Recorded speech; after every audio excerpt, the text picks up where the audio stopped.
خب بریم که قسمت اول رو با هم دیگه شروع بکنیم. توی این قسمت روی پروفایل و روی بخش کاور لینکدین و بخش هدلاینمون کار میکنیم و امیدوارم به درتون بخوره. بریم سریع شروع بکنیم. خب بریم برای پروفایل.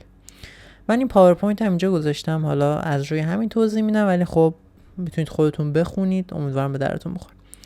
برای پروفایل، ببینید برای عکس پروفایل ما باید عکسمون طوری باشه که اولا رو به دوربین و اینکه یه لبخند ملایم داشته باشیم و بک‌گراندمون باید به صورتی باشه که حالا یه رنگ ثابت باشه بهتره. مثلا مال من الان سفیده، مال شما میتونه آبی، زرد یا هر چیز دیگه ای باشه. لباستون یه لباس ساده باشه، یه لباس عجق وجق نیازی نیست باشه و همین خیلی ساده یه پروفایل خیلی تمیز براتون به دست میاد. و بریم سراغ کاور لینکدین. برای کاور لینکدین شما میتونید از کنوا، سایت کنوا استفاده کنید که یعنی فقط کافیه بیایید اینجا سایت کنوا رو سرچ بکنید و داخل سایت کنوا انواع و اقسام بنرها هست. یعنی من الان اگه بزنم لینک دین بنر،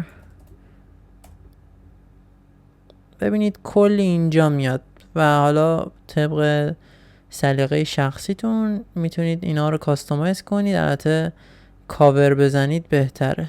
من کاور بزنم، اینجا میاد و حالا روی یکیش میتونید به دلخواه مثلا این کلیک بکنید و کاستومایزش بکنید هر جور که خودتون دوست دارید.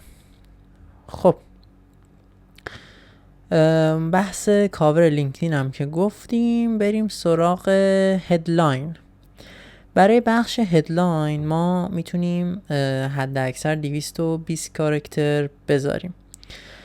ببینید هدلاینتون باید طوری باشه که توی نگاه اول اون مخاطبی که حالا میخواد بیاد اکانت شما رو ببینه رو جذب بکنه و یه جورایی اگه بخوام ساده بگم هدلاین مثل یه بنر مغازتون میمونه. خب هدلاینتون باید مختصر، مفید و تمام کارهایی که شما بلدید، حالا تمامشون هم که نه، یعنی باید جوری باشه که اون طرف بفهمه شما دقیقاً چه کارید. اگر حالا من رو دقت کنید ببینید توی 1 2 و 3 سکشن خلاصه شده: سافتور انجینیر، اندروید iOS وب دیولپر و UI UX دیزاینر. مختصر، مفیده و هر کس بیاد تو پیج من عموما میتونه بفهمه که من چی کار دارم انجام میدم.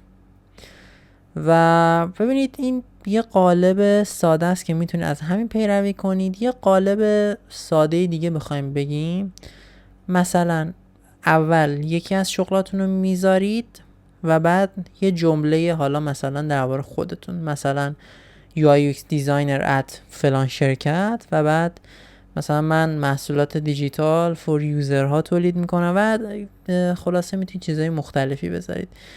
میتونید از همین پروفایل من بردارید یا طبق همین چیزی که بهتون گفتم بذارید. البته این چیزی که الان بهتون گفتم بیشتر به درد کسایی میخوره که مشغول به کار هستن و همین. یعنی اگر بخوایم خیلی ساده بگیم، یعنی مثلا یه چیز ساده برای زمانی که شما یه جا کار میکنی، ابتدا تایتلتون رو مینویسین، بعد یه سکشن به این صورت میذاریم جدا میکنیم، کمپانیتون رو مینویسیم و بعد حالا یک جمله درباره کارتون یا چیزایی که انجام میدین، یا میتونید به همین صورت مثل من انجام بدید. خب 4 دقیقه شد. به نظرم برای قسمت اول این بحث رو میبندیم. بریم سراغ قسمت دوم که ادامه بحث رو جلو ببریم و به ساختن یک اکانت بهتر و حرفه‌ای‌تر نزدیک بشیم.